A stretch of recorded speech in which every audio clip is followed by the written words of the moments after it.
CET exam ಬರೆದಕ್ಕೆ ಅಂತ ಬಂದಂತ ವಿದ್ಯಾರ್ಥಿಗಳಲ್ಲಿ ಹಾಕಿದ್ದಂತ ಜನಿವಾರವನ್ನ ಕಟ್ ಮಾಡಿದ್ದ ವಿಚಾರಕ್ಕೆ ಸಂಬಂಧಪಟ್ಟಂತೆ ಸಾಕಷ್ಟು ಚರ್ಚೆಗಳಾಗ್ತಾ ಇದೆ. ಆಕ್ರೋಶಗಳು ಕೂಡ ಭುಗಿಲೇಳ್ತಾ ಇದೆ. ವಿದ್ಯಾರ್ಥಿಗಳ ಜನಿವಾರಕ್ಕೆ ಕತ್ತರಿ ಹಾಕಿದ ವಿಚಾರ ಶಿವಮೊಗ್ಗ, ಧಾರವಾಡದಲ್ಲಿ ಎಕ್ಸಾಮ್ ಸಿಬ್ಬಂದಿ ವಿಕೃತಿಯನ್ನ ಮೆರೆದಿದ್ದಾರೆ. ಬೀದರ್ನಲ್ಲಿ ಪರೀಕ್ಷೆಯನ್ನೇ ಬಿಟ್ಟು ಬಂದಂತ ಸಚಿವರು ಕೆಇಎ ಅಧಿಕಾರಿಗಳ ನಡೆಗೆ ಹಿಂದೂ ಸಮಾಜ ಈಗ ಆಕ್ರೋಶವನ್ನು ವ್ಯಕ್ತಪಡಿಸ್ತಾ ಇದೆ. ರಿಪಬ್ಲಿಕ್ ಕನ್ನಡದಲ್ಲಿ 3 ವಿದ್ಯಾರ್ಥಿಗಳಿದ್ದಾರೆ. ನೇರ ಪ್ರಸಾರದಲ್ಲಿ ಅವರು ಎಕ್ಸ್ಕ್ಲೂಸಿವ್ ಆಗಿ ನಮ್ಮೊಂದಿಗೆ ಮಾತಾಡ್ತಾರೆ. ಸಿಇಟಿ ಪರೀಕ್ಷೆಗೆ ಬಂದ ವಿದ್ಯಾರ್ಥಿಗಳ ಜನಿವಾರಕ್ಕೆ ಕತ್ತರಿ ಬಿದ್ದ ವಿಚಾರಕ್ಕೆ ಸಂಬಂಧಪಟ್ಟಂತೆ ನೋಡಿ, ಧಾರವಾಡದ ವಿದ್ಯಾರ್ಥಿ, ಮತ್ತೊಂದು ಕಡೆ ಬೀದರ್ನ ವಿದ್ಯಾರ್ಥಿ.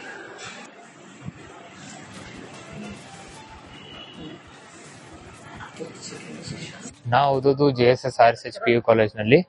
ನನ್ನ ಸಿಇಟಿ ಎಕ್ಸಾಮ್ 16 ಇದು ಆಗಿದ್ದು 16ಗೆ ಫಸ್ಟ್ ಎಕ್ಸಾಮಿಗೆ ಬರ್ಲಿಕ್ಕೆ ಹೊಂಟಿದ್ದೆ. ಫಿಸಿಕ್ಸ್ ಎಕ್ಸಾಮ್ ಇತ್ತು ಅವತ್ತು. 10:10ವರೆಗೆ ಚಾಲು ಆಗ್ತಿತ್ತು.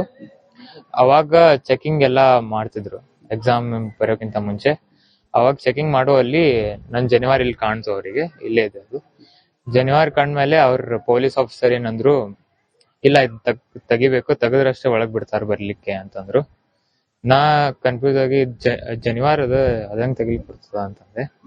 ಆಮೇಲೆ ಬೇರೆಯವರು ಅವರೆಲ್ಲರೂ ಈಗ ಟೈಮ್, ನಾ ಏನಂದೆ, ನನ್ ಜನಿವಾರ ನಾ ಒಳಗ್ ಹೋಗಿ ತೆಗೆದು ನನ್ ಬ್ಯಾಗ್ ನ ಇಟ್ಕೊಂಡ್ ಬರ್ತೇನಿ ಅಂತಂದೆ. ಅವ್ರು ಒಪ್ಲಿಲ್ಲ. ಅವ್ರ ಎಕ್ಸಾಮಿಗ್ ಲೇಟ್ ಆಗ್ಯದ, ಈಗ ಕಟ್ ಮಾಡಿ ಒಳಗ್ ಕಳ್ಸೋಂತಂದ್ ಕತ್ರಿ ತಗೊಂಡ್ ಕಟ್ ಮಾಡಿದ್ರು. ಆಮೇಲೆ ಬ್ಯಾಗ್ ನ ನಾ ಓದೋದು JSS PU ಕಾಲೇಜ್ನಲ್ಲಿ. ನನ್ ಸಿಇಟಿ ಎಕ್ಸಾಮ್ 16 ಮತ್ತು 17. ನೋಡಿ, ಆ ವಿದ್ಯಾರ್ಥಿ ಜನಿವಾರವನ್ನ, ಎಕ್ಸಾಮ್ ಅನಿವಾರ್ಯ, ಜನಿವಾರ ಕೂಡ ಅನಿವಾರ್ಯ. ರಾಜ್ಯದಲ್ಲಿ ಏನಾಗ್ತಾ ಇದೆ? ಅಧಿಕಾರಿಗಳು ಇಂಥ ಒಂದು ಮೊಂಡುತನವನ್ನ ಮೆರಿತಾ ಇದ್ದಾರಲ್ಲ, ಸರ್ಕಾರದ ಗಮನಕ್ಕೆ ಇಲ್ವಾ? ಯಾರು ಕೊಟ್ಟರು ಇವರಿಗೆಲ್ಲ ಸೂಚನೆ? ಯಾರ ಒಂದು ಆದೇಶದಿಂದ ಇವರು ಈ ರೀತಿಯಾದಂತಹ ಕೆಲಸವನ್ನ ಮಾಡಿದ್ರು? ಇದೆಲ್ಲ ತನಿಖೆ ಆಗಬೇಕು.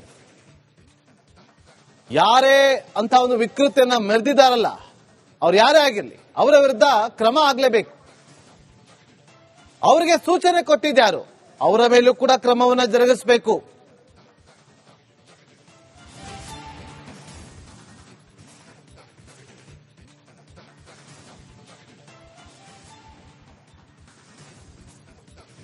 ಧಾರವಾಡದ ವಿದ್ಯಾರ್ಥಿ ಆಗಿರುವಂತ ನಂದನ್ ಈಗ ನಮ್ಮೊಂದಿಗೆ ನೇರ ಸಂಪರ್ಕದಲ್ಲಿ ಜಾಯ್ನ್ ಆಗಿದ್ದಾರೆ. ನಂದನ್, ನಮಸ್ಕಾರ.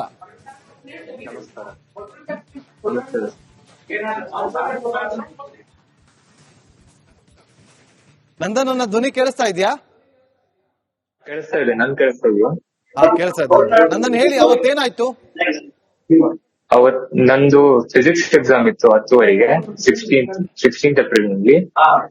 ಅವಾಗ ಫಿಸಿಕ್ಸ್ ಎಕ್ಸಾಮ್ ಬರೋಕೆ ಹೊಂಟಿದ್ದೆ ನಾನು. ಅಲ್ಲಿ ಗೇಟ್ ನಲ್ಲಿ ಪೊಲೀಸ್ ಆಫೀಸರ್ಸ್ ಎಲ್ಲಾರು ಚೆಕ್ ಮಾಡ್ತಾ ಇದ್ರು. ನಂದು ಅವರಿಗೆ ಜನಿವಾರ ಕಾಣಿಸ್ತು, ಇಲ್ಲಿ ಜನಿವಾರ ಕಾಣಿಸು ಅವರಿಗೆ. ಅದಕ್ಕೆ ಅವರು ಅದೇನದು ಅಂತ ಕೇಳಿದ್ರು. ನಾನು ಜನಿವಾರ ಅಂತ ಏನ್ ತೆಗೆದು ತೋರಿಸಿದೆ. ಅವ್ರೇನಂದ್ರು, ಅದೆಲ್ಲ ಅಲೌಡ್ ಇರುವುದಿಲ್ಲ, ಅದ್ ತೆಗೆದೇ ಒಳಗ್ ಬರ್ಬೇಕು ಅಂತ ಹೇಳಿದ್ರು. ಆಮೇಲೆ ಅಲ್ಲೇ ಪೇರೆಂಟ್ಸ್ ಎಲ್ಲಾರು ಇದ್ರು. ಅವಾಗ ಅವರೆಲ್ಲರೂ ಅಂದ್ರೆ ಮಾತಾಡ್ತಾ ಇದ್ರು. ಅವಾಗ ನಾ ಅವ್ರಿಗೆ ಹೇಳಿದೆ, ಅಂದ್ರೆ ನಾನೇ ಒಳಗ್ ಹೋಗಿ ಜನಿವಾರ ತೆಗೆದು ನನ್ ಬ್ಯಾಗ್ನ ಇಟ್ಕೊಂಡ್ ಬರ್ತೇನೆ ಅಂತಂದೆ. ಅವ್ರೇನಂದ್ರು, ಅಷ್ಟ್ ಟೈಮ್ ಇಲ್ಲ, ಈಗ ಎಕ್ಸಾಮಿಗೆ ಲೇಟ್ ಆಗ್ತಾ ಇದೆ. ಅದಕ್ಕೆ ಅವರು ಸೀಸರ್ ತಗೊಂಡ್ ಬಂದು ನನ್ ಜನಿವಾರನ ಕಟ್ಸಿದ್ರು.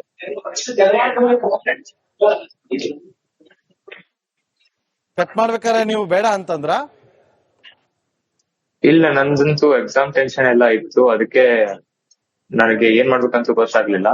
ನಾನು ಕನ್ಫ್ಯೂಸ್ ಆಗಿ ಅವರಿಗೆ ತೋರಿಸಿದೆ, ನನ್ ಜನಿವಾರ ಇದೆ, ಅದನ್ನ ತೆಗಿಬೋದು ಅಂತ. ಆದ್ರೆ ಅವರು ಸೀಸರ್ ತಗೊಂಡ್ ಬಂದು ಕಟ್ ಮಾಡಿದ್ರು. ಎಷ್ಟ್ ಜನ ಇದ್ರು ಅವರೆಲ್ಲ? ಅವ್ರು ಪೊಲೀಸ್ ಆಫೀಸರ್ಸ್ ಎಲ್ಲರೂ ಇದ್ರು. ಅದೆಲ್ಲ ನಾನು ನೋಡಿಲ್ಲ. ನೀವು ಕೇಳಿದ್ರ ನಂತರ ನೀವು ಪ್ರಶ್ನೆ ಮಾಡಿದ್ರ, ಈ ತರ ಆದೇಶ ಇದ್ಯಾ, ಯಾಕೆ ಜನಿವಾರವನ್ನ ತೆಗಿಸ್ತಾ ಇದ್ದೀರಿ ಅಂತೇಳಿ? ಇಲ್ಲ, ಅವತ್ತೇ ಎಕ್ಸಾಮ್ ಟೆನ್ಷನ್ ಅದೆಲ್ಲ ಇತ್ತು. ಅದಕ್ಕೆ ನಾ ಏನ್ ಪ್ರಶ್ನೆ ಏನು ಮಾಡ್ಲಿಲ್ಲ. ಎಕ್ಸಾಮ್ ಅಂದ್ರೆ ಎಂಟ್ರಿ ಎಲ್ಲ ಆಗೋದಿತ್ತು. ಅದಕ್ಕೆ ಅವಾಗ ಏನ್ ಪ್ರಶ್ನೆ ಏನ್ ಮಾಡ್ಲಿಲ್ಲ. ಆಮೇಲೆ ಬಂದ್ ಯಾರ ಹತ್ರ ಹೇಳಿದ್ರಿ ವಿಚಾರವನ್ನ?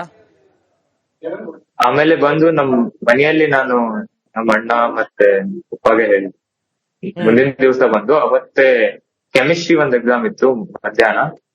ಅದಕ್ಕೆ ನಾನು ಅವತ್ತು ಆಗಿದ್ದ ದಿವಸ ನಾ ಯಾರಿಗೂ ಹೇಳಿದ್ದೆ. ಓಕೆ. ಆಮೇಲೆ ಏನಾಯ್ತು? ಈಗ ನಿಮ್ಮ DC ಅಧಿಕಾರಿಗಳು ಯಾರಾದ್ರೂ ಏನಾದ್ರು ಪ್ರಶ್ನೆ ಮಾಡಿದಾರ ಏನಾಯ್ತು ಅಂತ? ಅವತ್ತು ಯಾರಾದ್ರೂ ಬಂದು ನಿಮ್ಮನ್ನ ಮಾತಾಡಿದ್ರ? ಹೌದೌದು, ಎಲ್ಲರೂ ಬಂದು ಮಾತಾಡಿದ್ದಾರೆ. ಇವರು ಪ್ರಮೋದ್ ಮುನ್ಸಾಲಿಕ್ ಅವರು ಬಂದು ಎಲ್ಲ ಮಾತಾಡಿದ್ದಾರೆ. ಅವರೆಲ್ಲ ಪ್ರೊಟೆಸ್ಟ್ ಎಲ್ಲ ಮಾಡ್ತೀನಿ ಅಂತ ಹೇಳಿದ್ದಾರೆ. ಅದೇ ಮಾಡೋದೆಲ್ಲ ತಪ್ಪು ಅಂತೆಲ್ಲ ಹೇಳಿ. ಅವತ್ತು ನಿಮ್ಗೆ ಎಕ್ಸಾಮ್ ಬರೆಯೋದು ಇಂಪಾರ್ಟೆಂಟ್ ಆಗಿತ್ತು ಅವತ್ತು? ಎಕ್ಸಾಮ್ ಅಂದ್ರೆ ಎಕ್ಸಾಮ್ ಟೆನ್ಷನ್ ಅಷ್ಟೇ ಇತ್ತು.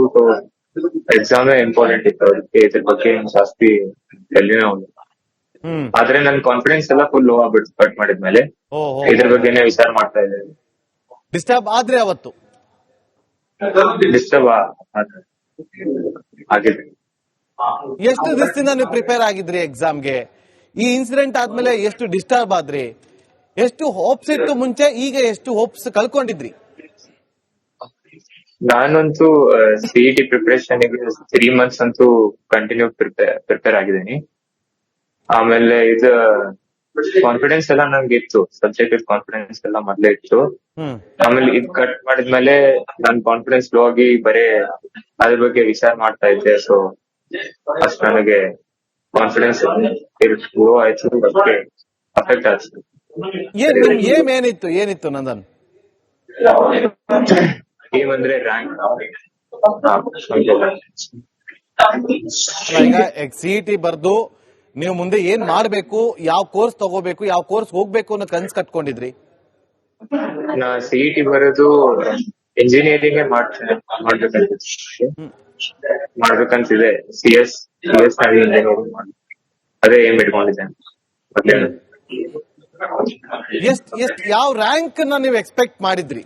ಇಂತ ಒಂದು ರ್ಯಾಂಕ್ ಬರ್ಬೋದು ಅಂತೇಳಿ ನೀವು ಎಕ್ಸ್ಪೆಕ್ಟ್ ಮಾಡಿದ್ರಿ? ನಾ ಮೊದ್ಲಿಂದ 10,000 ಒಳಗೆ ರ್ಯಾಂಕ್ ಬರ್ತು ಅಂತ ಎಕ್ಸ್ಪೆಕ್ಟ್ ಮಾಡ್ತೀನಿ. ಈಗ ಈ ಇನ್ಸಿಡೆಂಟ್ ಆದ್ಮೇಲೆ ಆ ಕಾನ್ಫಿಡೆಂಟ್ ಈಗಲೂ ಇದೆಯಾ? ಅದೇ 10,000 ಒಳಗೆ ರ್ಯಾಂಕಿಂಗ್ ಬರುತ್ತೆ ಅಂತೇಳಿ? ಮೊದ್ಲೇ ಕಾನ್ಫಿಡೆನ್ಸ್ ಎಷ್ಟಿತ್ತು ಅಷ್ಟಂತೂ ಇಲ್ಲ. ಈಗ ಕಾನ್ಫಿಡೆನ್ಸ್ ಲೋ ಆಗಿದೆ. ಓಕೆ. ಯಾವ ಎಕ್ಸಾಮ್ ಇದ್ದಿದ್ದು ಅವತ್ತು?